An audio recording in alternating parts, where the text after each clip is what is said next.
সপ্তম শ্রেণীর ছাত্রছাত্রীরা, আজ আমরা বলো তো কোন অঙ্ক করব? আজ আমরা তোমাদের বইয়ের দেখো 11 নম্বর চ্যাপ্টারে আছে ভগ্নাংশের বর্গমূল, সেই অঙ্কগুলো করব। দেখো বইয়ে অনেক কিছু এখানে প্রশ্নের অঙ্ক খোপ করে দেয়া আছে। এটা আমি তোমাদেরকে খুব সংক্ষেপে বুঝিয়ে দিচ্ছি। ভগ্নাংশের যে বর্গমূল কথাটি আছে সেটার মানে কি। দেখো বর্গমূল, হ্যাঁ, বর্গ হচ্ছে যে কোনো একটা সংখ্যাকে, ধরো আমি এখানে লিখেছি 949, ঠিক আছে। এবার আমি যদি এই সংখ্যাটার এটাকে যদি বর্গ ভাবি, তাহলে এটার বর্গমূল বের করব। মূল মানে মূল, সাধারণত মূল অর্থ কি? শেকড়। তাহলে শেকড় কোথায় থাকে? নিচে, মানে ভেতরের ব্যাপার। তাহলে এটার ভেতরে এটাকে ভেঙে আমি কি কি পেতে পারি? দেখো 3 তিরিক্ষা 9, 3 গুণ 3, আর 7 7টা 49। তাহলে এটার বর্গ হয়ে যাবে, আমাদের বর্গমূল হবে 3 আর 7। তাহলে 3 7, এটা হয়ে গেল বর্গমূল। আবার 3 আর 7-এর যদি আমরা বর্গ করতে চাই তাহলে হয়ে যাবে 9 আর 49। বুঝতে পারছো? 3 তিরিক্ষা 9, 7 7টা 49। এই হলো বর্গমূলের আসল ব্যাপার। এবার আমরা চলো বইয়ের কয়েকটা অঙ্ক বুঝে নিচ্ছি। তো যেমন তোমাদের বইয়ের 1 নাম্বার উদাহরণে দিয়েছে 4 আর 49। হ্যাঁ, ভগ্নাংশের বর্গমূল কিভাবে পাবো, অর্থাৎ 49-এর 4 এর মান কিভাবে পাবো। তাহলে দেখো 49-এর 4, 4-এর রুট দিয়েছে, আবার 49-এরও দিয়েছে। তাহলে 2 2 4, 2 গুণ 2, 7 7টা 49। তাহলে এখানে 2 স্কয়ার 7 স্কয়ার, তাহলে 7-এর 2 হয়ে গেল বর্গমূল।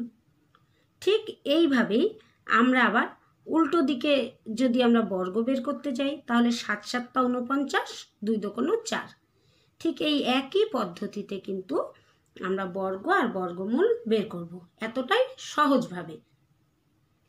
এখানে 2 নাম্বার উদাহরণটা দিয়েছে, দেখো 50 ভাগের 32 ভাগ বর্গ সেমি ক্ষেত্রফল বিশিষ্ট বর্গাকার একটি বাহুর দৈর্ঘ্য কি হবে হিসাব করি। এখানে একটি বাহু সমান সমান দেখো 50-এর 32 এর রুট। তাহলে সেমি, এখানে দেখো 32-কে ভাঙলে 2 গুণ 2 গুণ 2 গুণ 2 গুণ 2, 2 2 4, 4 2 8, 8 2 16, 16 2 32। আর 50-কে ভাঙলে 5 2 10, 5 10 50।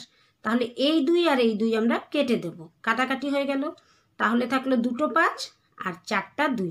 তার মানে দেখো 4টা 2 আর 2টো 5, তার মানে 4টা 2 এর 2 2 4, 4 2 8, 8 2 16, এরকম হয়ে যাচ্ছে।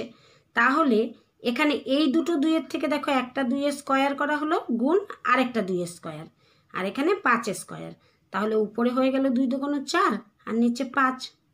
হ্যাঁ, এখানে 5 5 25 আমরা বলতে পারি, কিন্তু এখানে জোড় সংখ্যার থেকে আমাদের একটা নিতে হবে, সেই জন্য আমরা 2 2 4 করলাম। আর এখানে জোড় সংখ্যা, জোড় দুটো 5-এর থেকে একটা 5, মানে 5 ভাগের 4 ভাগ সেমি। বুঝতে পেরেছো তো? এবার আমরা চলো বইয়ের অঙ্কগুলো করি। এবার দেখো নিজে করি 11.1-এ 1 নাম্বারে আমাদের কি বলেছে, নিচের ভগ্নাংশগুলির বর্গ করি। তাহলে বর্গ করতে হলে কি করতে হবে? ওই সংখ্যাটাকে বাড়াতে হবে। বাড়াতে হলে আমরা কি করব, দেখো এই যে 5-এর 4, তাহলে 5-এর 4-কে আমরা যদি বর্গ করি, তাহলে এর বর্গ সমান সমান 4-এর স্কয়ার 5-এর স্কয়ার। বর্গক্ষেত্রে আমাদের বেড়ে যাচ্ছে, বর্গ করলে বাড়বে, আর বর্গমূল করলে আমাদের কি হবে? কমবে। তাহলে এখানে 4 স্কয়ার মানে 4-এর সঙ্গে 4 গুণ করলে কি হয়? 4 4 16, আর 5-এর সঙ্গে 5 গুণ করলে 5 5 25। বুঝতে পেরেছো তো? এবার 2 নাম্বারটায় দেখো কি আছে। 2 নাম্বারে আছে 6-এর 7, তাই তো, এর বর্গ। তাহলে এর বর্গ করলে 6 7 দুটোর স্কয়ার, তাহলে 6 6 36, আর নিচে 7 7টা 49। এবার 3 নাম্বারটায় কি আছে? 3 নম্বরে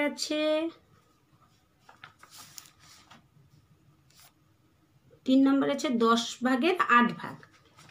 তাহলে 10 ভাগের 8 ভাগ এর বর্গ, তাহলে কি হয়ে যাবে, বর্গ করতে হলে 8 স্কয়ার 10 স্কয়ার, তাহলে 8 আর 8 গুণ করলে কি হবে, 8 8 64, আর 10 আর 10 গুণ করলে 10 10 100। দেখো অনেক সময় কিন্তু এটাকে একটু বাড়িয়ে করা যায়, যেমন 4 নম্বরে কি আছে 11 12 11, তাই তো, তাহলে 12 11 এর বর্গ, এখানে তাহলে 11 স্কয়ার 12 স্কয়ার, তাহলে এখানে অনেক সময় একটু বাড়িয়েও লেখা যায়, আবার আমরা মুখে একবারেও করে নিতে পারি। 11 গুণ 11 12 গুণ 12 গুণ করে তাহলে কি হবে, 11 আর 11 গুণ করলে হয়ে যাচ্ছে আমাদের 121, আর 12 12 গুণ করলে 144। তবে এই লাইনটা যে আমাদের সবসময় লিখতে হবে এর কোনো মানে নেই, আমরা সরাসরি মুখে মুখে গুণ করেও বসিয়ে দিতে পারি। এবার 2 এর গুলো দেখো কি আছে, 2 এ বলেছে নিচের ভগ্নাংশগুলির বর্গমূল করি। 2 এর দাগে কি বলেছে, নিচের ভগ্নাংশগুলির বর্গমূল করি। হ্যাঁ, আই দাগে আছে দেখো 25 ভাগের 16 ভাগ, তাহলে দেখো 25 ভাগের 16 ভাগ, তাহলে এখানে আমরা কিন্তু দেখো একটা রাফ করতে পারি, যেমন 16কে যদি আমরা ভাগ করি, বিশ্লেষণ করি, 8 দোকানো 16, 4 দোকানো 8, 2 দোকানো 4, তাই তো, তাহলে এখানে 1 2 3 4টা 2 পেয়েছি, তাহলে 2 গুণ 2 গুণ 2 গুণ 2। এবার 25কে যদি বিশ্লেষণ করি তাহলে 25-এ পেয়ে যাচ্ছি 5 5 25, তাহলে 5 গুণ 5। তাহলে এখানে দেখো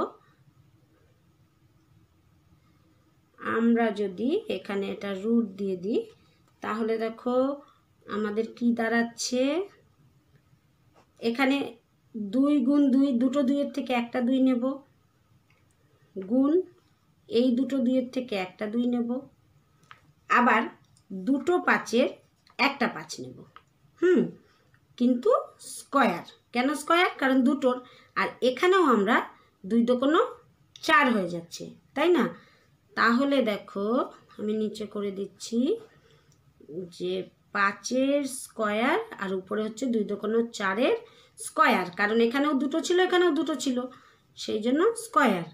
তাহলে এখন যখন 5-এর স্কয়ার বাই 4-এর স্কয়ার হলো, তাহলে আমাদের বর্গমূল হয়ে গেল 5 ভাগের 4 ভাগ, 64 ভাগের 9 ভাগ।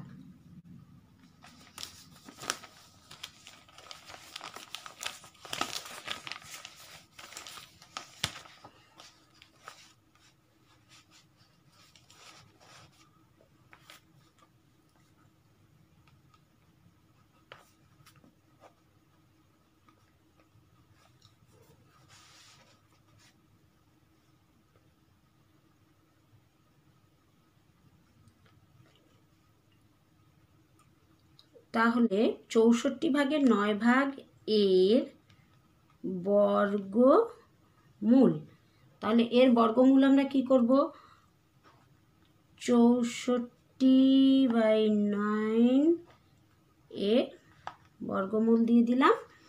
এখন এই সংখ্যাটাকে ভাঙলে আমরা কি কি পেতে পারি, দেখো 9কে ভাঙলে আমরা 3 তিরিক্ষা 9, এটা সহজেই বুঝে যাচ্ছি, তাহলে এটা আমরা আর উৎপাদক বিশ্লেষণ করে দেখলাম না, না দেখে 3-এর স্কয়ার করে দিলাম, আর 64 8 8 64, তাহলে 8-এর স্কয়ার হয়ে গেল। এবার তাহলে উত্তর আমাদের কত এসে গেল, বর্গমূল করে 64 9-এর বর্গমূল হয়ে গেল 8 ভাগের 3 ভাগ। তারপরে 3 নাম্বারটা দেখি কি আছে, 121 ভাগের 36 ভাগ, তাহলে দেখো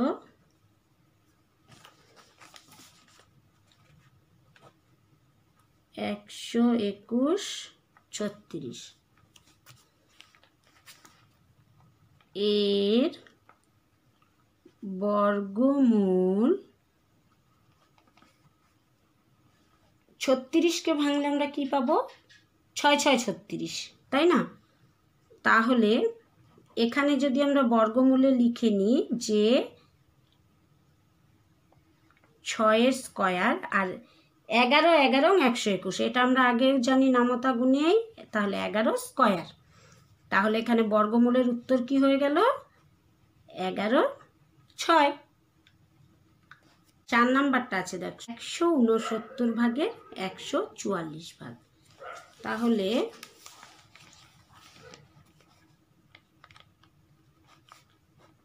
169 ভাগের 144 এর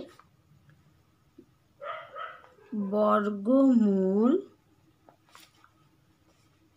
তাহলে কি হয়ে গেল? বর্গমূল 169 144। আমরা যদি এখানে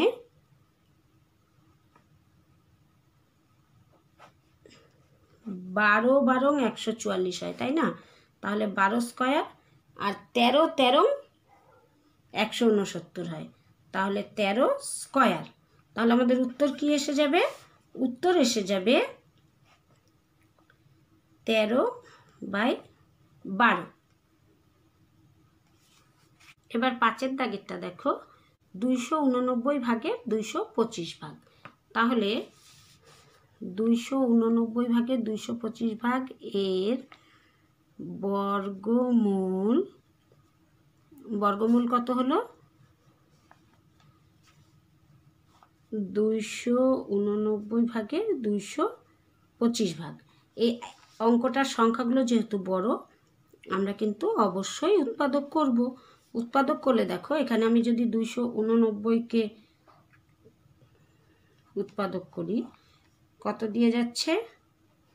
17 অক্ষে 17, 18 19 20 21 22 23 24 25 26 27 28 11, 9 থাকলো 119, 7 17 119, তার মানে 17 গুণ 17 হয়ে গেল।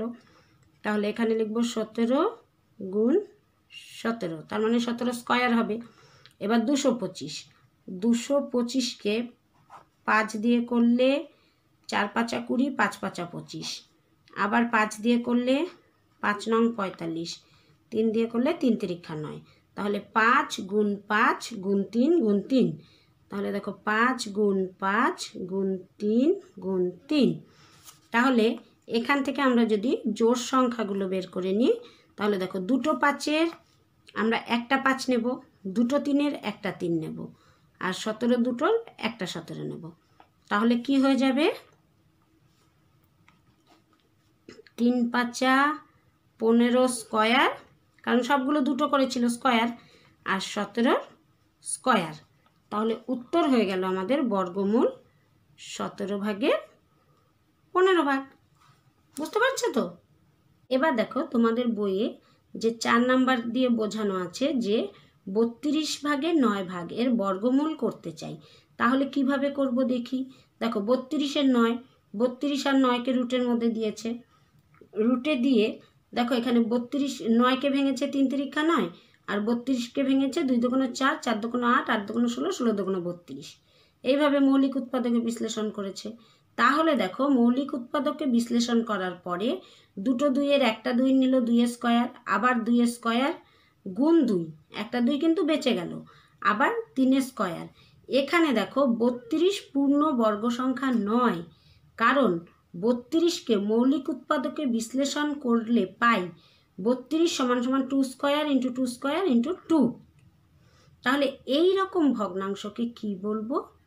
দেখো 36-এর 9, 49-এর 4, এইসব ভগ্নাংশের লব ও হর পূর্ণবর্গ ধনাত্মক পূর্ণ সংখ্যা আছে। যেমন 36-এর 9 দেখো 6 6 36, 3 3 9, সেই জন্য 6 স্কয়ার আর 3 স্কয়ার হয়ে গেছে। আবার 49-এর 4, 2 2 4, 7 7 49। তাহলে এরা পূর্ণ বর্গ ভগ্নাংশ, কিন্তু 32-এর 9 এটি এই রকম ভগ্নাংশকে পূর্ণ বর্গ ভগ্নাংশ নয়। বুঝেছি।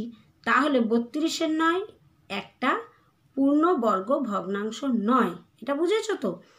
তাহলে দেখো 32-এর 9-কে পূর্ণবর্গ করতে হলে কোন ক্ষুদ্রতম ধনাত্মক পূর্ণ সংখ্যা দিয়ে গুণ বা ভাগ করব দেখি। তাহলে 32-এর মৌলিক উৎপাদক বিশ্লেষণে দেখো 4টি পূর্ণবর্গ সংখ্যা এইরকম উৎপাদক 2 আছে, যা 2 একটা পূর্ণবর্গ নয়। তাই 32-এর 9-কে 2 দিয়ে গুণ করলে হ্যাঁ পাই কি হবে, দেখো 32 আর 9-কে এখানে দেখো 2 দিয়ে কেটেছে, 16 দোকানো 32, তাহলে 16 9, 16-কে দেখো 4 4 16, 3 3 9, তাহলে 16 9 একটা পূর্ণবর্গ সংখ্যা, তাই না? পূর্ণবর্গ ভগ্নাংশ হয়ে গেল। সুতরাং 32-এর 9-কে ক্ষুদ্রতম ধনাত্মক পূর্ণ সংখ্যা 2 দিয়ে গুণ করলে পূর্ণবর্গ ভগ্নাংশ পাব। আমি যদি 32-এর 9-কে 2 দিয়ে ভাগ করি তাহলে কি হবে দেখো তো। দেখো 32-এর 9-কে 2 দিয়ে ভাগ করেছে, এখানে 2 দিয়ে ভাগ করলে কি হলো, 2 ভাগের ক্ষেত্রে তো কাটাকাটি যাচ্ছে না, উল্টে গেল। দেখো 2 নিচে চলে আসলো, উপরে 1 গেল। এবার দেখো 32 দোকানো 64 আর 9, এক্ষেত্রেও কিন্তু দেখো 3 3 9, আর নিচে দেখো 2 দোকানো 4, 4 দোকানো 8, 8 দোকানো 16, 16 দোকানো 32, 32 দোকানো 64। তাহলে 1 2 3 4 5 6, মানে 3 জোড়া 2 আছে, তাহলে 3 জোড়া 2 2 দোকানো 4, 4 দোকানো 8 হয়ে যাচ্ছে, 8 স্কোয়ার। তাহলে 8 স্কোয়ার হলে 8 8 64, তার মানে 64 9, তাহলে এটা পূর্ণ ভগ্নাংশ হচ্ছে। সুতরাং 32-এর 9-কে ক্ষুদ্রতম সংখ্যা ধনাত্মক সংখ্যা 2 দিয়ে ভাগ করলেও পূর্ণ ভগ্নাংশ পাব। এবার বলেছে দেখো 243-এর 36 পূর্ণবর্গ ভগ্নাংশ কিনা দেখি এবং কিভাবে পূর্ণ ভগ্নাংশ পাব হিসাব করে দেখি। তাহলে এখানেও দেখো 36-কে ভেঙে দেখো 2 দোকানো 4, 3 4 12, 3 12 36 ভেঙেছে। আবার এখানেও দেখো 3 3 9, 3 9 27, এখানেও কিন্তু ভেঙেছে। এখানে দেখো একটা 3 কি হয়ে গেল, বেশি হয়ে গেল। তাহলে আমরা আগের নিয়মগুলোতে যদি অঙ্ক করি তাহলে 3 দিয়েই যদি আমরা বিশ্লেষণ করে একটা গুণ করি অথবা ভাগ করি তাহলেই পূর্ণবর্গ ভগ্নাংশ হবে। এই একটু কথাটা আমি তোমাদের বুঝিয়ে দেবার জন্য বলেছি। এখন আমরা দেখো নিচে করি 11.2-এর যে অঙ্কগুলো আছে সেগুলো করব। এবার নিজে করি 11.2-এর অঙ্কগুলো দেখো। কোন ক্ষুদ্রতম ধনাত্মক পূর্ণ সংখ্যা দিয়ে গুণ করলে নিচের ভগ্নাংশগুলির পূর্ণবর্গ ভগ্নাংশ হবে তা নির্ণয় করি। এক্ষেত্রে অঙ্কগুলো আমি তোমাদের নিয়মের অঙ্কগুলো বুঝিয়ে দিলাম। তাহলে ঠিক সেই নিয়মেই আমরা কি করব দেখো, এখানে 1-এর দাগে আছে 147 ভাগের 64 ভাগ। তো আমরা এর সমাধান করতে কি করব, 64-কে যদি আমরা বিশ্লেষণ করি তাহলে 8 8 64 আমরা জানি। হ্যাঁ, আমরা ইচ্ছে করলে 8 গুণ 8 লিখে দিতে পারি, 8 8 64।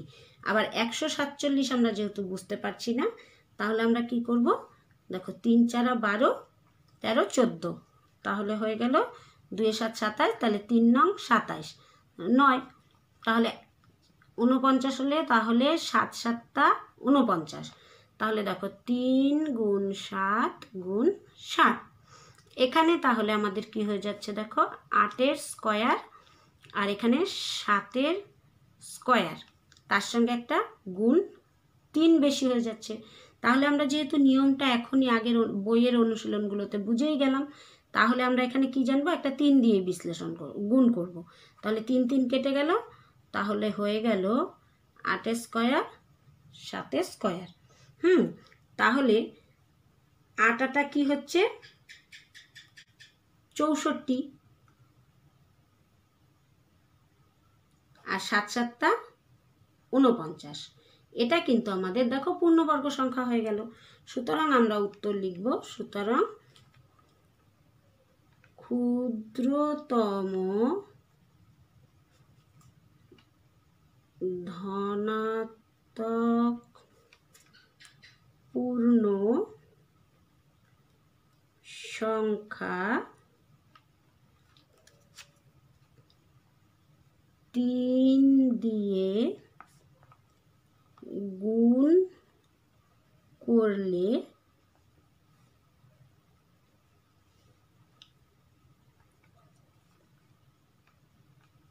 64 147 ভগ্নাংশটি পূর্ণ বর্গ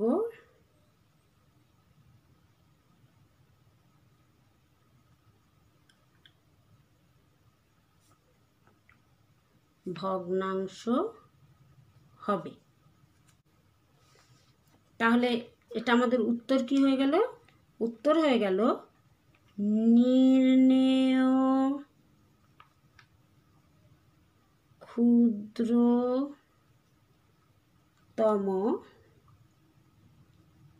ধনাত্মক পূর্ণ সংখ্যা সমান সমান 3। এবার 2 এর দাগেরটা দেখো, 162 ভাগের 25 ভাগ।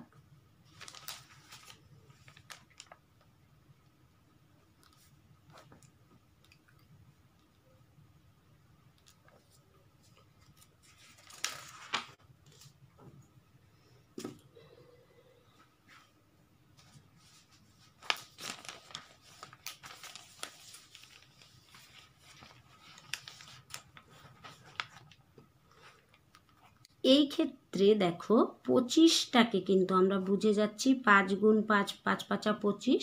যেই সংখ্যাগুলো আমরা বুঝে যাচ্ছি সেগুলো এরকমভাবে লিখলেও যেটা আমাদের বুঝতে অসুবিধা থাকবে সেটা কিন্তু অবশ্যই আমরা উৎপাদকে বিশ্লেষণ করব, তাহলে আমাদের অঙ্ক আর ভুল হবার সম্ভাবনা থাকবে না। দেখো 8 দুগুণে 16, 2 অক্ষে 2। এবার 3 দিয়ে যাবে, 3 দুগুণে 6, 7 8 21, 3 7 21। আবার 3 দিয়ে যাবে, 3 নং 27। আবার 3 দিয়ে যাবে, 3 তিরিক্ষা 9। তাহলে নিচে কি হয়ে গেল দেখো, 2 গুণ 3 গুণ 3 গুণ 3 গুণ 3, 4টা 3 হয়ে গেছে, তাই না? তাহলে এখানে দেখো দুটো 5 আছে মানে 5 স্কয়ার, এখানে এক জোড়া 3, 2 জোড়া 3, তাহলে 3 আর 3, তাহলে 3 তিরিক্ষা 9 হচ্ছে, 9 স্কয়ার গুণ 2। তার মানে এখানে দেখো একটা 2 বেশি হচ্ছে। তার মানে এই 2 দিয়ে যদি আমরা গুণ করি তাহলেই কিন্তু আমাদের পূর্ণবর্গ সংখ্যা হয়ে যাবে। তাহলে 2 দিয়ে গুণ করলে 2 2 কেটে গেল, এখানে কত হয়ে যাবে, 5 5 25, আর 9কে 9 দিয়ে গুণ করলে 81, 9 9 81। তাহলে 81 25 এটা একটা পূর্ণবর্গ সংখ্যা। তাহলে উত্তর হয়ে গেল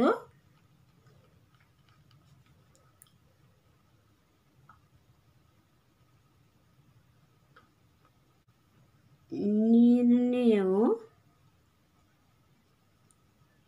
ক্ষুদ্রতম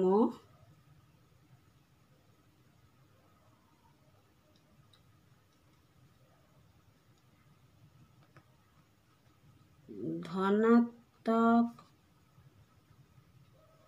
পূর্ণ বর্গ সংখ্যা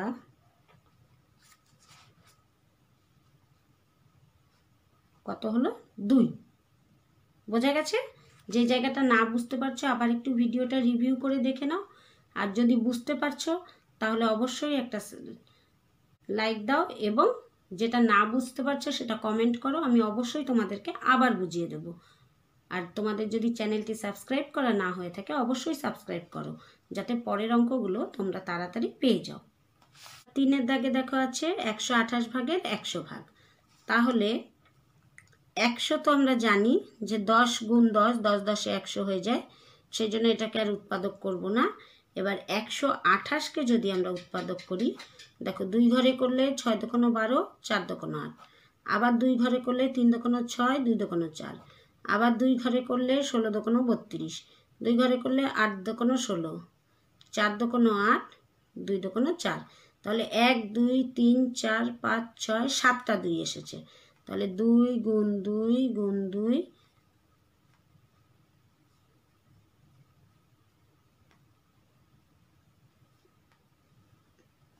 তাহলে এই 7টা 2-এর থেকে দেখো 1 জোড়া 2 জোড়া 3 জোড়া, 3 জোড়া 2কে যদি আমরা হিসাব করি, দেখো 2 দুগুণ 4, 4 দুগুণ 8, 8 স্কয়ার হয়ে গেল, 8 স্কয়ার আর একটা 2 বেশি হলো, আর উপরে 10 স্কয়ার। তাহলে এখানে আমরা কি দিয়ে কাটবো? যেহেতু একটা 2 আমাদের বেশি হয়েছে, তাহলে আমরা 2 দিয়েই কাটবো। তাহলে 2 দিয়ে গুণ করলে 2 2 কেটে গেল, তাহলেই হয়ে গেল 10 স্কয়ার আর 8 স্কয়ার। তাহলে কি হলো? 10 10 100 হবে, আর 8 8 64, 100 আর 64। এটা একটা পূর্ণবর্গ সংখ্যা, তাই না? সুতরাং আমরা 2 দিয়ে কাটাকাটি করেই বা গুণ করেই পেয়েছি। তাহলে উত্তর হয়ে গেল নির্ণেয়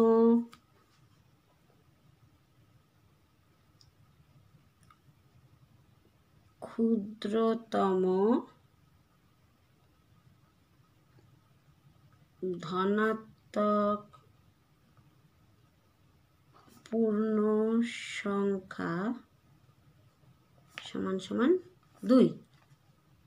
এবার 4-এর দাগে দেখো 288 ভাগের 81 ভাগ।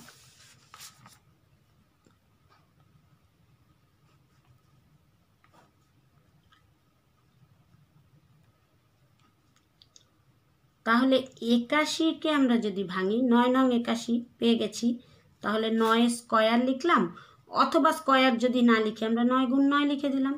এবার 288কে আমরা বিশ্লেষণ করব। তাহলে দেখো 2 দিয়ে করলে 2 অক্ষে 2, 4 দোকানো 8, 4 দোকানো 8, 144। 2 দিয়ে করলে 7 দোকানো 14, 2 দোকানো 4। আবার 2 দিয়ে করলে 3 দোকানো 6, 6 দোকানো 12। আবার 2 দিয়ে করলে 18 দোকানো 36। আবার 2 দিয়ে করলে 9 দোকানো 18। আবার 3 তিরিক্ষা 9। তাহলে দেখো 1 2 3 4 5টা 2 হয়ে গেছে। তাহলে 2 গুণ 2, 5টা 2 আমরা লিখে নিলাম, আর দুটো 3, তাহলে দুটো 3। এবার দেখো এই 1 জোড়া 2, 2 জোড়া 2 আর 1 জোড়া 3। হ্যাঁ, তাহলে আমাদের কি হবে? এখানে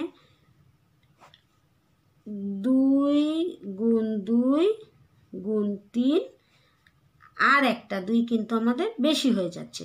তাহলে এটাকে আমরা সাইডে একটু লিখে নিলাম। এইবার দেখো এখানে 9-এর গুণ 9 আছে, তো তাহলে আমরা এইবার এই লাইনে সাজাচ্ছি। 9 9 9 স্কয়ার লিখে দিলাম, আর এখানে 2 দোকানো 4, 3 4 12, তাই না? এইভাবেও লিখতে পারি। আবার এখানে 2 স্কয়ার গুণ 2 স্কয়ার,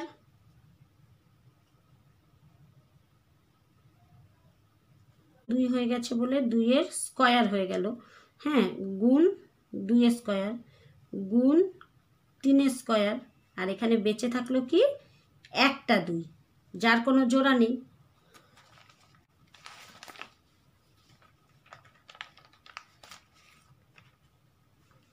তাহলে 2 স্কয়ার, এই দুটো 2 এর থেকে হয়ে গেল 2 স্কয়ার। হ্যাঁ, আরেকবার দেখে নাও যে 9 দুটো 9 9 ছিল, 9 9 থাকলোই, এটা হয়ে গেছে 9 স্কয়ার। এখানে এই দুটো 2 এর একটা 2 নিয়েছি, এখানে জোড়া 2 এর একটা 2 নিয়েছি, জোড়া 3 এর একটা 3 নিয়েছি, আর 2।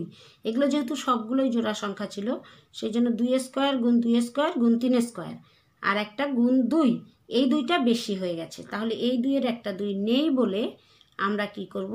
এখানে 2 দিয়েই গুণ করব। তাহলে 2 দিয়ে 2 কাটাকাটি করলাম, তাহলে কত থাকলো? 9 নং 81 উপরে। আর এখানে দেখো আমরা রাফে গুণ করে দেখছি, 2 দোকানো 4 গুণ 2 দোকানো 4 গুণ 3 তিরিক্ষা 9। তাহলে 4 4 16, 9 16, 4 4 16, 9 16, 144। তাহলে 144। এটা একটা পূর্ণবর্গ সংখ্যা হয়ে গেল। তার মানে আমাদের এখানে বোঝা গেল নির্ণেয় পূর্ণ ধনাত্মক সংখ্যা 2 দ্বারা গুণ করলে। তাহলে উত্তর হয়ে গেল নির্ণেয়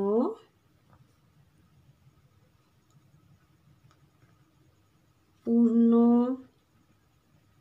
ধনাত্মক সংখ্যা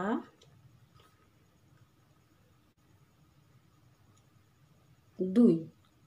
এরগুলো দেখো, 2 এর দাগে বলেছে কোন ক্ষুদ্রতম ধনাত্মক পূর্ণ সংখ্যা দিয়ে ভাগ করলে নিচের ভগ্নাংশগুলি পূর্ণবর্গ ভগ্নাংশ হবে তা নির্ণয় করি। আগেরটা যেমন আমরা কোন পূর্ণ ভগ্নাংশ দিয়ে গুণ করলে পেয়েছি, এবার আমরা ভাগ করলে পাবো। তাহলে দেখো এক নম্বরে আছে 625 ভাগে 450 ভাগ। তাহলে এখানে আমাদের কি করতে হবে, সবগুলোকে আগে আমরা ঠিক আগের অঙ্কগুলোর মতন উৎপাদকে বিশ্লেষণ করব। তাহলে দেখো 450কে যদি করি তাহলে শূন্য আছে, সেক্ষেত্রে আমাদের 2, 5, 10 দ্বারা বিভাজ্য, তাই না? বিভাজ্যতার নিয়ম তো আমরা শিখেছি। তো আমি 2 দিয়ে করলাম। 2 দোকানো 4, 2 দোকানো 4, 5 দোকানো 10। এবার আমার 5 দ্বারা বিভাজ্য, 4 5 20, 5 5 25, আবার 5 দিয়ে 5 9 45, 3 তিরিক্ষা 9। তাহলে 450কে বিশ্লেষণ করে আমরা 2 গুণ 5 গুণ 5 গুণ 3 গুণ 3 পেয়েছি। এবার 625কে আমরা বিশ্লেষণ করব। দেখো 625কে বিশ্লেষণ করলে 5 দিয়ে করলে 5 অক্ষে 5, 5 দোকানো 10, 5 5 25, আবার 5 দিয়ে করলে 5 দোকানো 10, 5 5 25, আবার 5 দিয়ে করলে 5 5 25। এক্ষেত্রে আমাদের কটা 5 হলো? 4টা 5। তাহলে দেখো 5 গুণ 5 গুণ 5 গুণ 5। এবার এখানে দুটো 5 আছে, সুতরাং 5 স্কয়ার গুণ দুটো 3 আছে, 3 স্কয়ার গুণ 2 একটা আছে, তাহলে 2 লিখে দিলাম। এবার নিচেও দেখো দুটো 5, তাহলে 5 স্কয়ার লিখব গুণ আবার দুটো 5, 5 স্কয়ার। তার মানে আমরা বুঝে গেলাম যে এখানে একটা 2 বেশি হয়ে যাচ্ছে, মানে এটি একটি পূর্ণ ভগ্নাংশ নয়। তাহলে 450 625 একটি পূর্ণ ভগ্নাংশ নয়।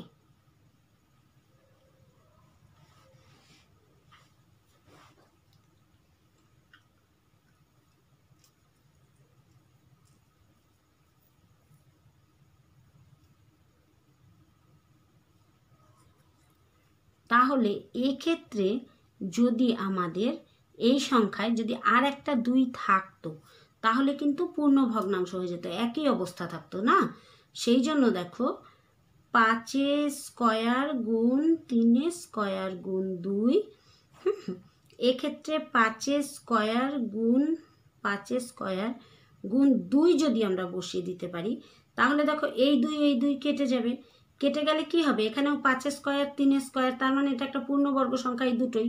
আবার এখানেও 5 স্কয়ার পূর্ণবর্গ সংখ্যা হচ্ছে। সেই জন্য কি হচ্ছে, এখানে 2 বসাতে পারলে 2 কেটে গেল। তার মানে আমরা বুঝে গেলাম যে এটা পূর্ণবর্গ সংখ্যা হয়ে যাবে। সুতরাং আমরা এখানে গুণে দেখব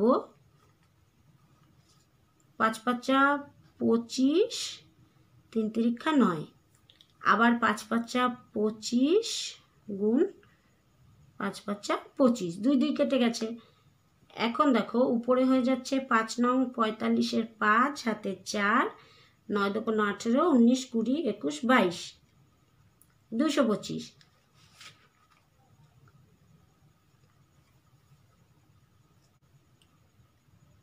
আর এখানে 25 25 গুণ করলে হয়ে যাচ্ছে 625। তাহলে 625 225 যদি হয় তাহলে আমাদের এটা পূর্ণবর্গ সংখ্যা হয়ে যেত। তার মানে আমরা কি বুঝতে পারলাম যে 2 দ্বারা ভাগ করলে এটি একটি পূর্ণবর্গ সংখ্যা হবে। সুতরাং উত্তর হয়ে গেল নির্ণেয় ক্ষুদ্রতম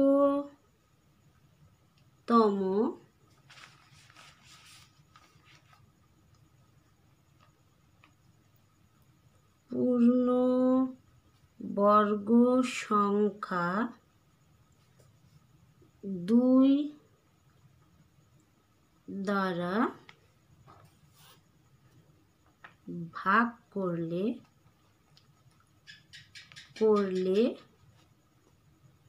সংখ্যাটি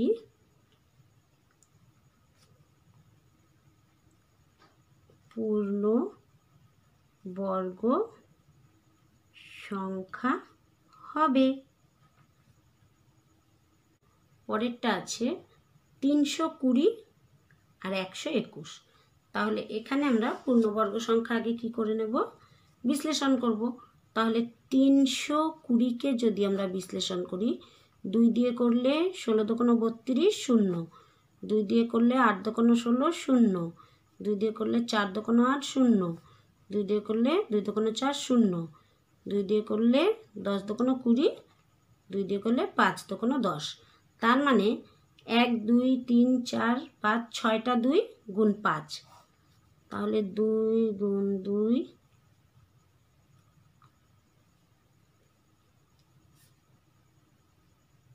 গুণ 5। আর 121কে করলে হবে 11 দিয়ে করলে 11 অক্ষে 11, 11 অক্ষে 11, মানে 11 গুণ 11। এখানে দেখো দুটো 2-এর 1 জোড়া 2 জোড়া 3 জোড়া 2 হয়ে যাচ্ছে, তাই না?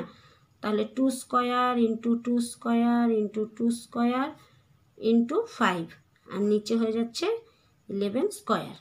তাহলে এখানে দেখাই যাচ্ছে যে সবগুলো কি হয়ে যেত আমাদের পূর্ণবর্গ সংখ্যা, যদি কি না এই 5টা না থাকতো।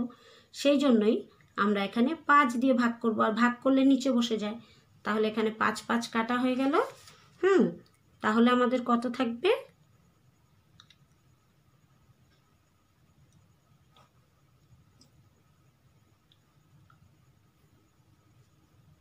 4 4 2 8 8 2 16 16 32 32 64। তাহলে 2 দুগুণ এখানে হয়ে যাচ্ছে 2 স্কোয়ার, 2 দুগুণ 4 4 4 দুগুণ 8 8 দুগুণ 16 16 দুগুণ 32 32 দুগুণ 64। তাহলে 64 এটা একটা পূর্ণবর্গ সংখ্যা। সুতরাং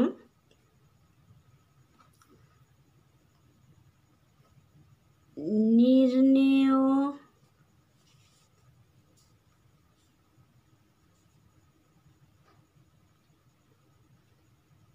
ক্ষুদ্রতম পূর্ণ সংখ্যা কত হলো, 5। তোমরা সবসময় মনে রাখবে যে খুব সহজ করে ছোট্ট করে যে আমাদের পূর্ণবর্গ সংখ্যা বের করার জন্য আমরা যখন উৎপাদক করব আমাদের যেই সংখ্যাটাই বেশি হবে, হ্যাঁ, যদি গুণের ক্ষেত্রে হয়, গুণ করার ক্ষেত্রে জিজ্ঞেস করে, তাহলে আমরা ওপরে পাশে গুণ লিখে করব, করে কাটাকাটি করে উত্তর হবে, সেটাই কিন্তু উত্তর, যেটা বেশি হয়ে যাবে সেটাই। আবার যখন ভাগ করে দেখতে বলবে, ভাগের ক্ষেত্রে আমরা নিচে লিখে কাটাকাটি করব, করে সেটাই হয়ে যাবে আমাদের উত্তর। ঠিক আছে? তাহলে এই অঙ্কগুলো দেখো আমি এই 2-এর দাগ অবধি বলে দিয়েছি। 3 আর 4 কিন্তু তোমাদের হোমওয়ার্ক থাকলো। তোমরা নিজেরা এটা প্র্যাকটিস করে আমাকে কমেন্ট বক্সে জানাবে কার কার সঠিক হয়েছে আর কার উত্তরে কত এসেছে। ঠিক আছে? পরের দিন আবার দেখা হবে। ভালো থেকো সকলে, বাই।